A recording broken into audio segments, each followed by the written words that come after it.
자, 그러면 이제 준비된 얘기를 좀 해보겠습니다.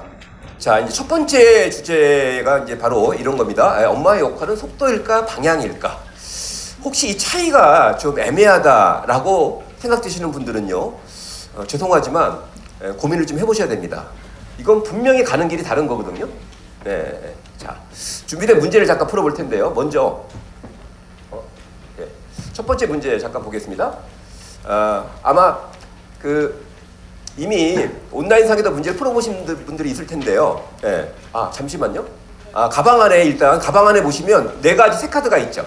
네, 그거를 한번 좀 꺼내보세요. 자, 그래서 색깔이 이제 빨강색을 1번으로 하겠습니다. 빨강색 1번. 예. 그 다음에 노란색 2번. 초록색 3번. 파란색 4번. 예. 일단, 헷갈리시면, 그러니까 메모하세요. 예. 자, 1번 무슨 색깔? 예. 2번? 예. 3번? 예. 4번? 예. 자, 여러분들 그거 이제 아셨죠? 자, 그러면 일단, 부잣집 아이들이 공부를 잘하는 진짜 이유가 뭘까요? 여기서 중요한 게 있습니다. 제가 진짜 이유를 묻고 있죠. 그러면 가짜 이유도 있을까요? 없을까요? 이게 늘 문제거든요. 네, 교육 관련된 얘기를 들을 때마다 끔찍할 때가 있습니다. 끔찍하다는 표현 쉽게 안 쓰죠. 근데 제 솔직한 심정이거든요. 뭐냐? 저 가짜 뉴스인데. 근데 많은 분들이 거기에 귀를 기울이는 거예요. 그리고 그 가짜 뉴스가 그 어머니 마음속에 스며들고 생각 속에 스며들면 아이한테는 어떤 식으로 영향을 미칠까? 자, 보기를 좀 들어보겠습니다. 첫 번째, 대부분 사교육을 받아서 다른 성공 사례가 나올 수 없기 때문이다. 2번, 서울 강남 중심의 우수한 사교육이 전국적으로 확산되었기 때문이다. 3번, 사교육을 맹신하는 학부모들이 그렇게 믿고 싶기 때문이다. 4번, 아이의 성장 발달에 효과적인 환경을 제공하기 때문이다. 또 기타 다른 생각도 있을 수 있습니다. 자, 하나 정하셨습니까? 자, 그러면 지금부터 하나, 둘, 셋 하면 해당되는 번호에 대한 색카드를 들으시면 됩니다. 자, 준비되셨나요? 네, 준비되셨나요? 처음부터 너무 안 도와주십니다. 네, 준비되셨나요? 네, 자, 하나, 둘, 셋. 네. 일단 한번 쭉 보세요. 네. 되게 다양하죠? 네, 자, 내리시면 됩니다. 네. 일단, 전체적으로 파란 색깔이 좀 많네요. 그죠? 이제 일단 이 대목부터 잠깐 보자고요. 서로의 생각이 다르죠? 여기서 정답이 있을까요? 없을까요? 네, 정답은 없어요. 근데 중요한 게 있습니다. 우리 아이에게 적합한 답은 있어요. 여러분들에게 뭘까요? 필요한 답은 또 있어요. 제가 잠깐 좀 막간을 이용해 제 소개를 좀 해드리면 혹시 궁금하신 분들은 네이버에 대치동 박보살 이렇게 쳐보시면 됩니다.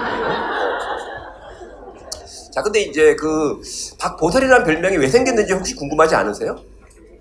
네, 이런 경우입니다. 제가 사실은 대치동 일선에 활동할 때는 시간이 좀 됐어요. 네, 그때는 지금으로부터 꽤 시간이 됐습니다. 그 당시 이제 대치동의 분위기는 이런 거였습니다. 무조건 대원해고 가는 분위기였어요. 요즘 이제 영재고 과거 바람이 거세게 불고 있죠. 네, 그 당시는 무조건 대원해고를 가는 분위기였고 대원해고에 이과반도 있었습니다. 사실 우리나라 되게 웃기는 나라예요. 네, 법에 의해서 만들어진 외국어 특수목적고등학교 안에 이과반도 있었습니다. 네. 자, 근데 이제 아이들 중에 중학교 때 최상위권 성적을 이제 보통 보이면 당연히 대원해고를 보내려고 하죠. 그리고 이 학생이 합격에 필요한 조건을 갖추고 있어요. 그래서 저는 이제 이 아이 눈빛을 통해서 많은 걸 읽어낼 수 있습니다. 애가 이미 지쳐 있어요. 네, 그 얘기는 뭘까요? 대원해고 갈 수 있어요. 근데 가는 순간 어떻게 된다? 네, 이제 속된 표현을 아이들 말로 깔창이 되거든요. 내신 동력 깔아주는 아이. 제가 보니까 그 당시에 한 4등급, 5등급까지가 심리적 마지노선인 것 같아요. 그러니까 무슨 얘기냐면 중학교 때까지 전교권이었는데 고등학교 올라가서 중하위권을 쳐지면 그러니까 심리적으로 일단 무너져요. 그런데다가 이 아이는 지금 지쳐 있어요. 제 눈에 뻔히 보여요. 자, 그럼 제가 이제 어떻게 얘기를 해야 될까요? 그 부모님한테 거길 보내라고 얘기해야 될까요? 보내지 말라고 얘기해야 될까요? 그렇게 얘기하는 상담사는 없어요. 그게 제 문제입니다. 저는 보내지 말라고 얘기했거든요. 같은 부모 입장에서 굳고 말렸습니다. 그러면 그런 저의 진지한 조언을 받아들인 부모가 있을까요? 없을까요? 없습니다. 근데요, 몹시 화를 내고 문을 박차고 나간 사람부터 조용히 화장실 갔다 오겠습니다 그러고 안 들어온 사람까지. 네. 다양한 사람들이 있는데 공통점이 있어요. 이 사람들이 빠르면 6개월, 늦어도 1년 안에 저를 다시 찾아옵니다. 왜? 다시 찾아왔을까요? 제가 말한 대로 됐거든요. 네. 그러다 보니까 지나가는데 저 사람이 박보설이야 이러더라고요. 네. 저 사람이 예측한 대로 다 됐다는 거죠. 네. 그게 썩 유쾌한 별명은 아니었습니다. 네. 자, 근데 실제로 이제 제가 잠깐 여기까지 하고 진행을 하겠습니다. 제가 좀 나이가 좀 들어 보이죠? 저는 여러분들이 저를 이렇게 봐주셨으면 정말 고맙겠어요.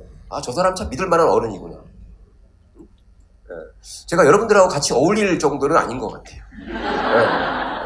그러니까 가끔 초등학교 학생 대상으로도 강의 요청을 하는데 제가 초등학생은 단호하게 거절합니다. 중학생까지는 통할 수 있어요.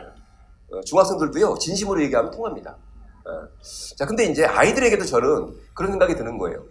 여러분들 주변에 보면 늘 인생을 살아가면서요, 정보를 여러분들을 믿으세요? 사람을 믿으세요? 잘 판단해 보세요. 정보가 믿음직한가요? 사람이 믿음직한가요? 그러니까 이게 문제예요. 믿을 만한 사람을 못 보셨죠? 저는 여러분들에게 정말 믿을 만한 어른이 좀 되고 싶어요. 그리고 제 경험을 가지고 함께 얘기하다 보면 반드시 바른 길을 찾아갈 수 있거든요. 자, 다시 여기서 넘어가 볼게요. 자, 이 문제에 대해 제 생각을 좀 말씀드려 보겠습니다. 자, 일단 최근에요, 이런 이제 아주 우리나라 교육이 양극화가 분명해졌다라는 통계 자료가 하나 있습니다. 잠깐 보시면은요, 이거는 이제 한국장학재단에 장학금을 신청한 학생들의 학부모들의 소득 수준입니다. 보통 우리가 이제 기초생활수급 대상자라는 말을 하죠. 그리고 가장 소득 수준이 높은 걸 19관이라고 얘기합니다. 보니까요, 서울대, 연대, 고대 기초생활수급 대상자 비율은 3%밖에 안 돼요. 근데 19관 부자들의 비율은 32%예요. 간단하게 제가 스카이 대학 비율을 보니까 기초생활수급 대상자와 차상위계층에서 6% 정도가 나옵니다. 반대로요, 반대쪽에 있죠. 가난한 쪽의 끝, 잘 사는 쪽의 쪽 끝을 보니까 46%예요. 차이가 크죠? 그죠? 그러니까 이제 당연히 앞에 질문에도 돈이 좀 있어야지 아이 잘 키운다라는 생각은 사회적 근거가 있나요, 없나요? 명확하죠. 그렇죠? 자, 근데 여기서 저는 이제 되게 중요한 것을 여러분들이 오늘 좀 구분하실 수 있는 안목을 가지셨으면 좋겠습니다. 자, 일단 우리 사회 현상을 분명히 봤죠. 사회 현상에서는 우리가 흔히 얘기하는 부모의 경제력과 정보력이 아이에게 대물림되고 있다. 사회 현상으로 입증이 됩니까, 안 됩니까? 되죠. 근데 중요한 게 있습니다. 사회 현상일 뿐이거든요. 무슨 얘기죠? 실제 학생들 개개인이 성공하는 실제 요인은 같을까요, 다를까요? 여러분들 이거 착각하시면 큰일 납니다. 예를 들면은요, 사회 현상 중에서 이런 거 있죠. 우리가 사회 현상을 실제 요인으로 착각하고 따라가다가 벌어지는 일들 여러분들 흔히 목격하지 않으세요? 대표적으로 뭐가 있을까요? 부동산 투기, 예를 들자면 주식. 자, 보세요. 통계를 내보면은요, 주식을 하는 사람과 주식을 하지 않는 사람, 누가 더 부자일 가능성이 높을까요?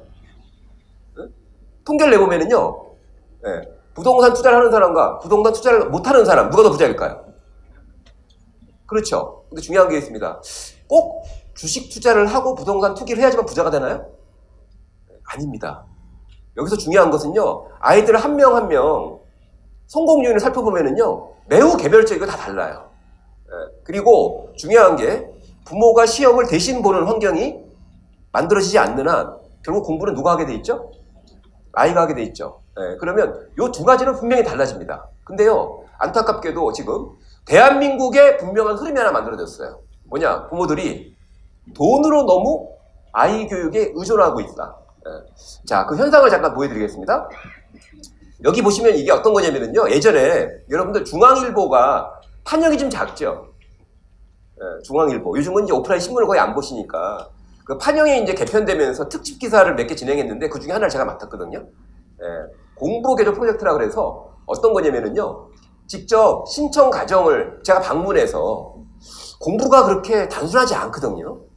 아이 붙잡고 상담, 저도 옛날에 많이 해봤는데 안 되더라고요. 그래서 부모를 만났고요, 가족을 만나니까 조금 실마리가 잡혀요. 자, 그 가족 프로젝트는, 공부개조 프로젝트는 이런 겁니다. 제가 직접 그 가정을 방문해요. 사전 검사 다 하고요. 그렇게 해서 아이의 공부 방법부터 시작해서 모든 환경을 다 종합적으로 분석해서, 나름대로 이제 솔루션을 주는 이런 프로젝트인데, 이게 이제 마지막 장면입니다. 주로 중학교, 고등학생들한테 일주일 동안 시간을 쓰는 걸 아주 구체적으로 다 쓰게 만들어요. 여기 보시면, 이렇게 아이들이 이제 마지막에 이제 이걸 씁니다. 이걸 가지고 이제 상담을 진행을 하죠. 그때 상황을 잠깐 재현해 보겠습니다. 야, 니들 공부 참 많이 한다. 뭐 빽빽해요. 네. 야, 근데 학교에서 보내는 시간이 제일 긴데? 근데 여기에 대한 반응이 재밌어요. 학교에서 보내는 시간이 제일 길 수밖에 없죠.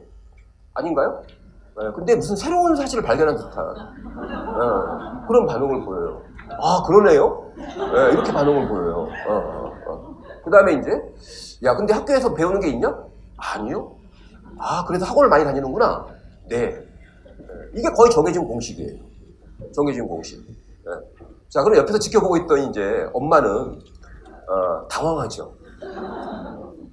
자, 이렇게 이제 아이들의 실제 공부하는 실태를 보면은요, 중요한 게 뭐냐면, 이게 전체적으로 보면 우리나라 학생들이 공부에 투입하는 시간이 너무 많다. 대신 효율은 너무 떨어진다. 이런 생각을 제가 했습니다. 따라서 이런 겁니다. 우리가 아이 공부를 잘하도록 돕는 것은 국가사회적으로도 중요한 일이고요. 여러분들에게도 뭘까요? 되게 필요한 일이죠. 근데 이 방향을 잘 잡아야 되겠구나. 무슨 얘기냐? 더 시키면 안 되겠다.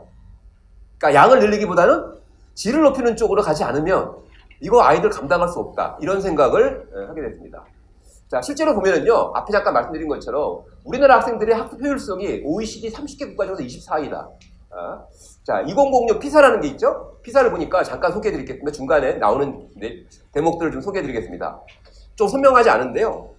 미국에서 한 교육학자가요, 한인 명문대생 연구를 했는데요. 1985년부터 2007년까지 하버드 등 미국 14개 명문대에 입학한 한인 학생 1,400명 중에서 졸업생 비율은 56%에 불과합니다. 무슨 얘기일까요? 절반에 가까운 학생이 중간에 학업을 포기하는 거죠. 그러니까 이 친구들은 사실 한국에서는 제일 잘 나가는 아이들이죠. 근데 문제가 있어요. 여러 가지가 있습니다. 아마 그 미국 대학 문화 자기 주도적이어야 되죠. 스스로 문제 해결 능력이 있어야 되죠. 이런 거 말고요. 제가 볼 적에는 질적으로 못 따라가는 것 같아요. 한국에서 이 친구들이 공부를 하면서 저는 그런 표현을 쓰거든요. 장시간 저질 공부 노동에 이미 뭘까요? 너무 깊숙이 빠져 있다. 이런 생각을 하게 됐습니다. 자, 이 기사에는요, 또 한 교육학자 얘기가 나오는데 이런 말이 나옵니다. 우리 교육은 기초를 쌓아야 할 시기에 시각과 청각을 혹사시키는 공부만 하기 때문에 오래 가지 못한다. 이게 문제입니다. 진짜 오래 가지 못해요. 어릴 때 공부 혹사시키면 오래 가지 못합니다. 제가 여러분들한테 진짜 존경받는 어른이 되고 싶다고 말씀드렸죠. 신뢰받는 어른이 되고 싶다고 말씀드렸죠. 절실한 겁니다. 왜? 저는 정말 많이 봤거든요. 저는 강남에서 재수학원 원장을 한 적이 있습니다. 이미 혹사당해서 쓰러진 아이들 데리고 정말 쉽지 않아요. 자, 그러면서 이제 이런 얘기를 하거든요. 열심히 공부하는 것보다 현명하게 공부하는 쪽으로 바뀌어야 된다. 이렇게 얘기합니다. 자, 잠깐 이제 피사 결과를 볼까요? 우리나라가 총점은 높아요. 왜? 비교 대상 국가가 없어요. 우리나라 학생들 공부 시간 따라오질 못합니다. 당연히 결과가 좋을 수밖에 없죠. 근데 중요한 게 이 그래프가 이렇게 가야 되거든요. 왜? 총점이 높으면 학습 효율화 지수도 높아야 되죠. 맞습니까? 근데 우리나라가 2위인데 뚝 떨어졌죠. 학습 효율화 지수가 65.4. 말씀드린 것처럼 비교 대상 30개 국가 중에서 24위입니다. 이 얘기는 뭘까요? 우리나라 아이들이 공부를 스마트하게 하고 있다? 빡세게 하고 있다?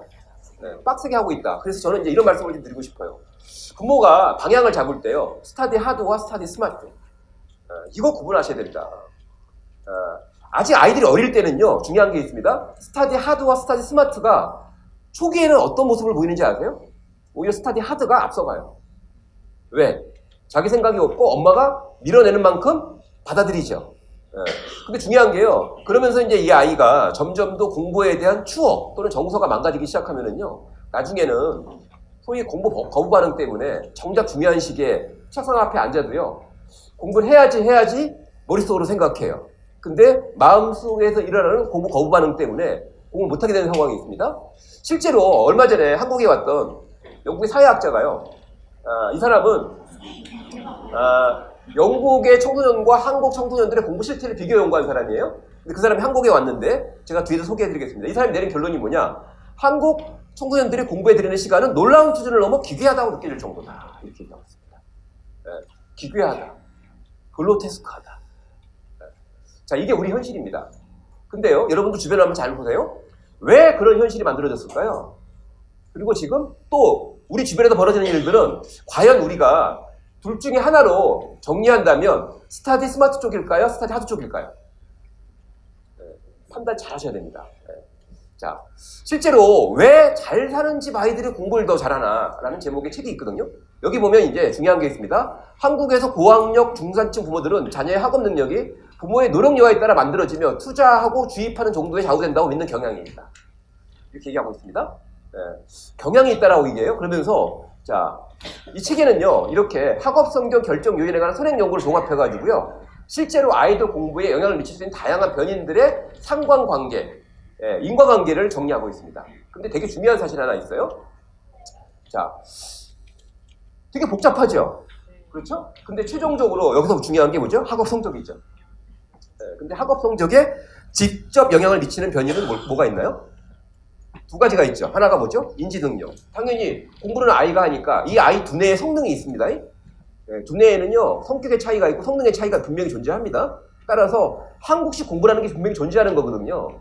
그러니까 한국식 공부에 유리한 두뇌 구조를 갖고 있는 아이가 있을까요? 없을까요? 당연히 있죠. 그 친구는 당연히 잘해요. 쉬운 거죠. 그러니까 잘한다기보다는 쉬운 거예요. 그러니까 이 친구한테 운 좋게 잘 맞은 거죠. 그러니까 쉬워. 그리고 또 하나 중요한 것은 뭘까요? 본인의 학업열이죠. 이 두 가지가 직접 영향을 미치는 유일한 요인이죠. 나머지는 다 뭘까요? 간접 요인이죠. 자, 그러면 이제 되게 중요한 고민을 해야 됩니다. 결국 학생들의 자녀의 학업열인데, 교육 열망인데, 스스로 공부 잘하겠다는 마음가짐인데, 여기에 이제 많은 것들이 투입되고 있잖아요. 자원부터 관계부터 시작해서 양육, 관행 등등에 투입되는데, 잘 보세요. 여기서 이제 우리가 바짝 긴장해야 될 순간이 다가오죠. 왜? 부모가 교육적인 열망이 높다 그래서 그게 고스란히 아이들 마음속에 스며듭니까? 고스란히 흘러들어가나요? 그렇지 않을 수 있죠. 그죠? 여기서 이제 고민이 되는 대목이 좀 있는 거예요. 그러니까 이런 겁니다. 어떤 부모는 점점 더 아이를 대할 때마다 복수심 같은 걸 막 갖게 되더라고요. 내가 쏟아부은 게 얼만데, 내가 얼마나 정성을 기울였는데. 특히 제가 최근에 목동에 계신 분들을 몇 분 만났는데요. 대치동보다 또 목동이 또 묘한 기운이 있거든요. 그러다 보니까 이분들이 거의 쓰러질 지경이 되는 거예요. 왜? 본인의 열망은 계속 올라가죠. 그렇죠? 근데 아이의 열망은 계속 내려가고 있거든요. 자, 우리가 이 문제를 제대로 보지 못하면 제가 생각할 때 흔히 주변에서 보이는 모습들이 있죠. 노력한 만큼 결실을 맺는 것이 아니라 오히려 정반대로 아이와 갈등하면서 정말 소중한 아이의 성장 발달에 필요한 시기에 아이가 뭘까요? 뭐라고 있죠? 쓸데없는 짓을 하고 있죠. 여러분들 흔히 얘기하는 우리가 SNS라고 얘기하죠. 게임 뚝에 빠져 있죠. 이런 모습을 볼 수 있습니다. 자, 잠깐 제가 영화를 보다가요, 너무 적절한 장면이 나와서 잠깐 잘라갖고 왔거든요. 같이 보실까요? 이 골드라는 영화인데요. 실제 실화의 바탕, 금광 사기 실화에 바탕한 영화인데요. 잠깐 한 대목을 보겠습니다. Alright, let's talk about the truth. The only truth here is when everybody's getting rich, nobody gives a shit about the truth. And come the fuck on, all anyone had to do was look. Open their eyes, man. The gold was wrong. The fine was too good. There were red flags everywhere. Why did no one look? Because no one wanted to fucking know. We all wanted to believe. Me, you, fucking everybody. Why? Because we're all making so much fucking money, man. That's the truth. That's been going on for fucking centuries. 영어 잘 들리셨죠? 자막 안 보시고. 자, 잠깐 보면 제가 자막을 그대로 옮겼는데요. 한번 읽어보겠습니다. 진실을 원하시니 진실을 말해봅시다, 우리.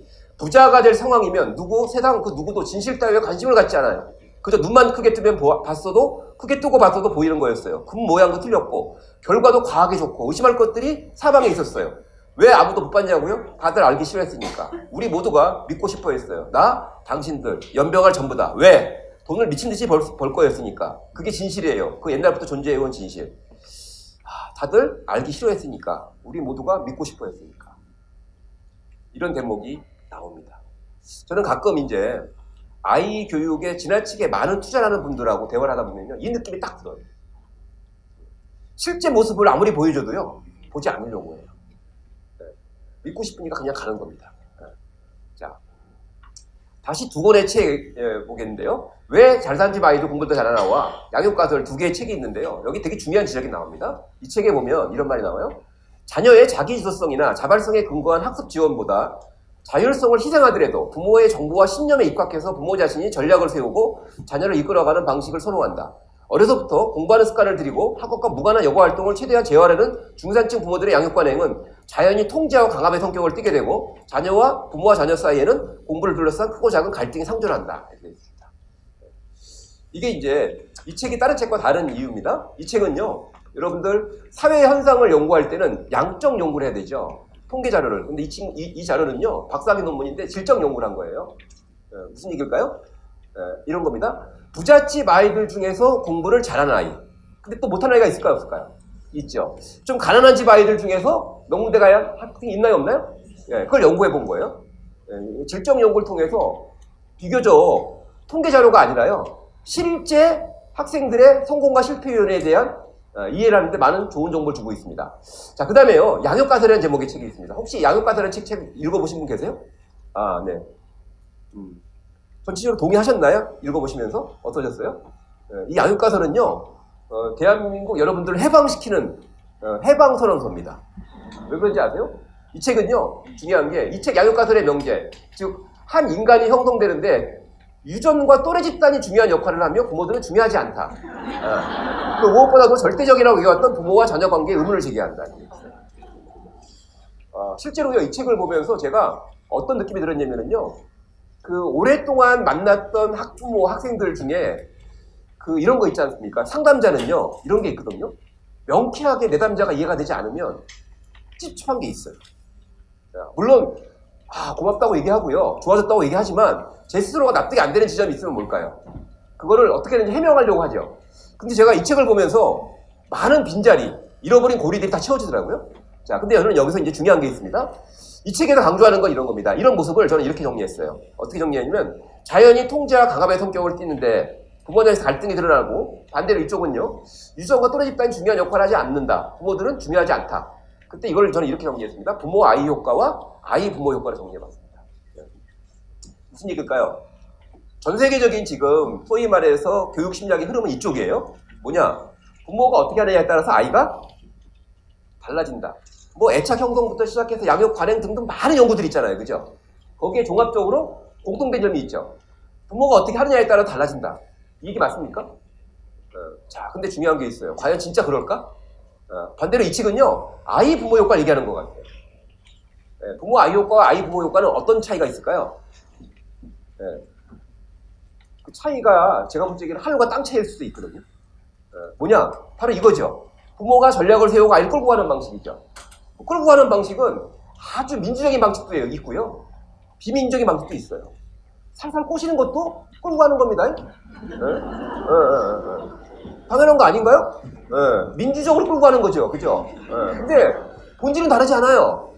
왜? 아이 스스로 자신의 생각을 가지고 판단할 수 있는 기회는 점점 더 줄어들거든요. 자, 반대로 이제 아이 부모 효과는 뭘까요? 아이가 가는 거를 잘 보는 거죠. 끌고 가는 게 아니라 아이가 가는 길을 잘 보면서 뭘까요? 효과적으로 지지하고 지원하고 협력할 수 있는 방안을 찾는 거죠. 저는 분명히 차이가 있다고 보거든요. 자, 실제로 아까 여러분들이 들으신 것처럼 기적의 공부방에서 이 문제를 온라인으로 푼 결과를 잠깐 보겠습니다. 역시 효과적인 환경 제공이 되게 많아요. 그러니까 지금의 흐름을 반영하고 있는 거죠. 그러니까 부모가 여유가 있어야지만 아이 성장 발달에 좋은 환경을 제공할 수 있다. 이렇게 믿고 계신 거죠. 일종의 이제 학부모 문화예요. 그리고 집단의 신념이죠. 자, 근데 저는 조금 다른 생각을 해볼 걸 권해드립니다. 뭐냐? 첫 번째를 한번 생각해 보실 필요가 있어요. 대부분 사교육을 받고 있어서 다른 성공 사례가 나올 수 없기 때문이다. 예를 들면은요, 제가 만난 많은 아이들 중에 보석 같은 아이들이 있거든요. 예. 아니, 엄마가 왜 제 공부에 신경을 써요? 제1인데. 이런 얘기를 하는 아이들이 지금도 있긴 있어요. 아세요? 있긴 있어요. 옆에서 부모는요, 늘 이렇게 얘기해요. 아이한테 미안할 뿐이래요. 지가 알아서 잘해줘가지고. 그런 아이들이 있긴 있어요. 근데 중요한 게요, 그런 아이들이, 중요한 게 얼마 안 되거든요. 근데 중요한 게 있습니다. 아이는 얼마 안 되는데요, 부모를 만나보면 100%라는 생각이 들어요. 뭐냐? 부모가 그런 방향을 잡고 가면 아이는 100% 그렇게 되더라라는 거죠. 따라서 이게 정말 시도한 걸까요? 이 대목을 좀 고민해 볼 필요가 있습니다. 자, 정리해 보겠습니다. 제가 쭉 기저귀 공부방에 이 문항에 대해서 부모님들이 갖고 정리하신 글들을 다 정리를 해봤거든요. 보니까 역시 되게 중요한 게 있어요. 경제력과 부모의 마음가짐에서 경제적으로 부모가 여유가 있어야지만 뭘까? 기다릴 수도 있고, 지적인 삶도 추구하고, 주변 눈치 보지 않고, 여유와 긍정적인 언어를 쓸 수 있으면서, 전반적으로 뭘까요? 돈 많은 부모가 아이 키우는데 유리하다, 이런 생각을 갖고 계십니다. 이게 전반적인 우리나라 흐름이에요. 반대로 뭘까요? 돈이 없으면 조바심이 나고 쪼들리고, 집착하게 된다. 이런 얘기들을 하시는데, 여기서 좀, 제가 느낀 거하고 많이 다르다는 생각이 좀 들더라고요. 또 보면, 부모의 경제력과 아이 마찬가지예요. 결국 아이에게 실패에 도전할 수 있는 기회를 줄 수 있는 건 돈이다.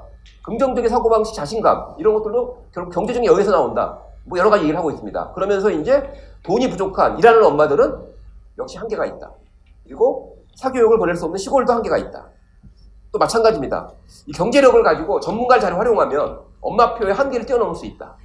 그러니까 엄마 혼자 역할하는 것이 아니라 전문가를 옆에 딱 한 팀으로 움직이는데 당연히 훨씬 더 유리한 거 아니냐, 이런 얘기도 있었고요. 반면에 또 이제 이런 것보다 중요한 것은 부모의 가치관인 것 같다. 살아가는 모습이 더 중요하고 공부하는 엄마들이 사실은 아이를 잘 키우더라, 이런 얘기도 있었습니다. 그 다음에 거시적 안목도 필요하고 다른 의견도 있습니다. 이분은 유전자가 중요하다. 근데 또 그 옆에 재밌게도요, 그 유전자도 환경이 결정한다, 또 이런 얘기가 있어요. 유전자와 환경의 관계를 제가 간단하게 말씀드릴게요. 이게 이제 몇 프로가 선천적이고 몇 프로가 후천적이냐, 이런 논란은 되게 비과학적인 논란이고요. 이렇게 보시면 돼요. 자, 아이들이 유전적으로 타고난 게 있나요, 없나요? 그걸 이제 그 유전적인 특성을 스위치라고 보세요. 스위치. 아이가 이제 유전적으로 타고난 스위치가 있죠. 근데 거기서 환경이 눌러주는 거예요. 예? 이제 이해되셨죠? 그러니까 환경이 30%, 그 유전자가 70%, 이건 말이 안 되는 거고요. 환경이 와 유전자의 역할은 다른 겁니다. 잠재적 가능성으로 유전자를 갖고 태어나죠. 근데 이 중에서 발현되는 건 뭐다? 환경과의 상호작용 속에서 자극받은 것은 발현이 되는 거죠. 이렇게 이해하시면 맞습니다. 제가 정리를 해보겠습니다. 저는 이제 여러분들한테 빅 아이디어와 스몰 액션을 제안을 드리려고 합니다. 어떤 거냐면, 일단 생각을 좀 바꿔보자. 첫 번째 중요한 게 있습니다. 질문을 먼저 들어볼게요. 부자 부모 중에 실패하는 경우가 있나요, 없나요? 있죠, 그죠? 그러니까 이걸 먼저 아는 게 중요하지 않을까요? 어떻게 생각하세요? 그러니까 부자 부모 중에 실패하는 부모들 숱하게 많거든요. 제가 볼 때 오히려 더 많은데? 그럼 이들이 실패하는 이유를 우리가 분명히 알아야지만 경제력이 중요하다는 말을 함부로 쓸 수 없죠. 그렇지 않나요? 여러분들 혹시 이런 분 계세요? 대충 아이 키워보다가 안 되면 버리고 또 낳고 이런 분 안 계시죠, 그죠?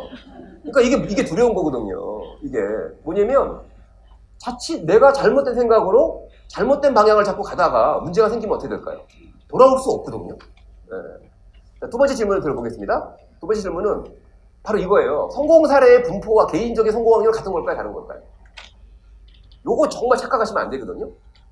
그러니까 많은 분들이 강남으로 자꾸 가려고 합니다. 지금 이제 특목고, 자사고 폐지 흐름이 있잖아요, 그죠? 그러면 학교 효과는 많이 사라지니까 지역 효과가 부상할 거고 이미 아파트 값이 뭐 이런 얘기가 있어요.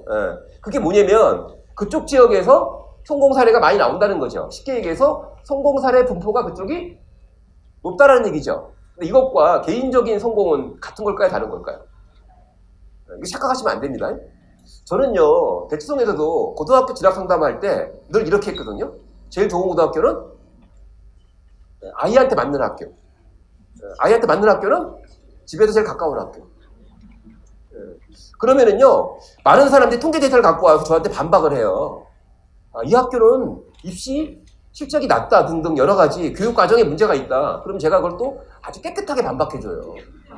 뭐냐, 이 아이의 삶 전체를 놓고 봤을 때 이 아이의 일상, 드리는 에너지 등등 종합해보면은요, 그게 더 이득이네라는 생각을 합니다. 왜? 그거는 우리 사회 현상일 뿐이거든요.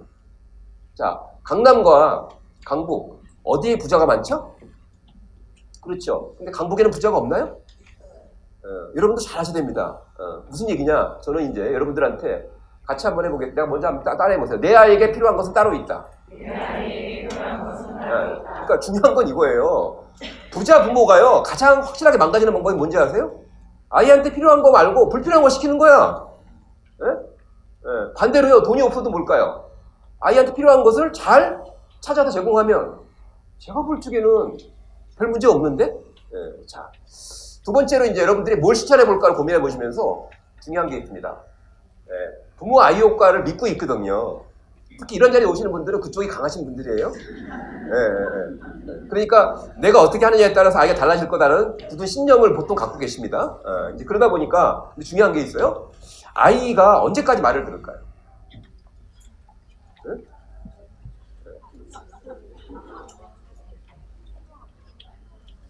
이거 갖고 토론하면 밤새야 됩니다. 그죠? 답이 안 나오겠죠? 근데 중요한 게요. 분명히 아이는 자기 생각을 갖고 자기 삶을 살고 싶을 때가 오지요. 따라서 부모 아이 효과는 근본적으로 한계가 있다는 겁니다. 근데 중요한 게 있어요. 뭔지 아십니까? 부모 아이 효과의 성공 사례가 대부분 나와요. 아세요? 그러니까 아이 부모 효과의 성공 사례가 말씀드린 것처럼 너무 적거든요. 그러니까 사람들이 자꾸 그쪽으로 쫓아가는데 여기서 중요한 비밀을 하나 폭로해 드릴까요? 부모 아이 효과가 계속 여러분들 눈에 일어나는 이유가 뭔지 아세요? 이런 겁니다. 부모 아이 효과로 아이를 초반부터 바짝 당겨서 끌고 가면은요, 당연히 공부 잘하죠. 당연한 거 아니겠습니까? 근데 걔가 오래 갈라요? 못 갈아요? 오래 못 가요. 그러니까 얘가 분명히 쓰러지거든요. 그러니까 쓰러지면 근데 그 지역에서 사라져요. 안 보여요. 그 다음에 이제 또 다른 아이가 나와요. 근데 얘도 뭘까요? 얘도 부모 아이 효과야. 아시겠습니까? 그럼 얘도 또 쓰러지거든요. 그러면 또 사라져요. 또 나오는 아이가 또 부모 아이 효과야. 걔가 아니에요, 여러분들. 아세요? 착각하면 안 돼요. 자, 그때 이제 중요한 게 부모의 노력이 아이한테 잘 흘러들어가는 어떤 조건이 필요할까요? 이게 더 중요합니다. 저는 이제 흘러간다라는 말을 참 좋아하거든요. 제가 많은 전문가들을 만나봤는데 아이들한테 그 전문성이 흘러들어가는 경우는 그렇게 많지 않았습니다. 저는 뭘 하려고 하기보다 어떻게 하면 제 마음속에 들어갈 수 있을까, 내가. 나의 경험과 생각이 들어갈 수 있을까. 여기에 온통 저는 신경을 쓰거든요. 자, 그래서 저는 소속감, 자율성, 유능감이라는 세 가지 이 감정을 어디서 느끼느냐가 여러분들의 가정을 운명을 결정할 거다라고 저는 생각을 합니다. 어떤 의미일까요? 요즘 이제 여러분들 밥은 먹이시죠, 아이들? 옷은 입히시죠? 잠은 재워주잖아요, 그죠? 그러니까 그 의식주 말고 현대인이 정상적으로 살아가는 데 필요한 심리적인 자원이 있거든요. 그 세 가지를 보통 이제 여러 가지로 설명하는 이론들이 많죠, 그죠? 이 세 가지가 제일 적절한 것 같아요. 뭐냐? 어떤 인간은 고립된 두려움이 있죠. 외톨이가 됐을 때 뭘까요? 공포감이 있나요, 없나요? 따라서 반드시 어떤 집단의 소속감을 느끼게 돼 있습니다. 느껴야 돼요. 안 그러면 문제가 되는 거죠. 두 번째, 그 소속감을 느끼는 집단에서 지나치게 구속받고 받으면 어떻게 될까요? 뛰쳐나오고 싶죠? 맞습니까? 그러니까 일정 정도 자율성을 인정받아야 돼요. 세 번째, 그냥 묻어가는 느낌보다는 나도 기여하고 싶은 마음이 있나요, 없나요? 있죠. 저는 이 세 가지가 심리적인 식량이라는 생각이 들어요. 밥 먹는다고 잘 크는 게 아니라 이 세 가지 식량도 필요하다. 거기서 이제 우리가 영양실조라 그러잖아요. 근데 중요한 게 있어요. 이 정서실조도 있거든요. 지금 참 이 얘기하면 또 길어지는데요. 우리나라 청소년들의 근본적인 위기는 어디서 올까요? 부모님들을 한 방에 쓰러뜨리는 끔찍한 사건, 주인공들이 있죠. 그들은요, 중요한 게 있습니다. 바로 이 소속감과 자율성과 유능감을 어디서 느끼죠?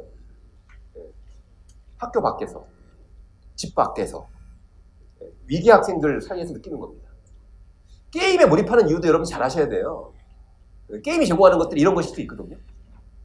그러면 중요한 게 여러분들 아이와 함께 지내면서 가정에서 부모와 아이 사이에서는 이런 감정을 못 느껴요.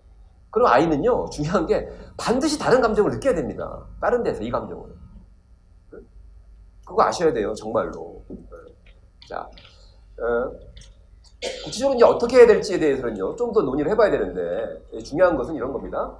부모가 중요한 게요, 능력이 있다 그러는 게 도대체 뭘까? 정말 부잣집 부모들이 아이를 잘 키울까? 저는 거기에 동의가 안 돼요. 더 중요한 전제 조건이 있죠. 바로 엄마랑 있으면 좋아. 엄마랑 얘기를 해보면 뭔가 답이 나오네?